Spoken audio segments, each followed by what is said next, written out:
గురుగారు ఒక ఆశీర్వాదం అని చెప్తాము, ఎప్పటికీ గుర్తు పెట్టుకోండి.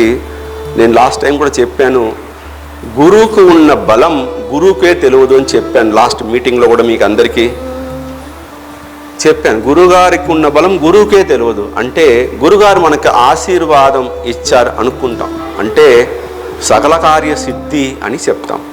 అన్ని కార్యంలో మనకి సిద్ధి అవుతుంది. అందుకే మనం ఎంతలాగా మన గురువుని పొగడుతామో, ఎంతలాగా మన గురువును చూసుకుంటామో, లైఫ్లో మన జీవితం చాలా చాలా చాలా కళకళలాడిపోతుంది అనమాట. నేను చెప్తున్నాను, నిజం చెప్తున్నానండి. ఎందుకంటే నాకు ఇక్కడ మనం చెప్తున్నామంటే పరంపర అని మాట్లాడుతున్నాం. వాటి పరంపర అంటే ఏందండి? గురు శిష్య పరంపర,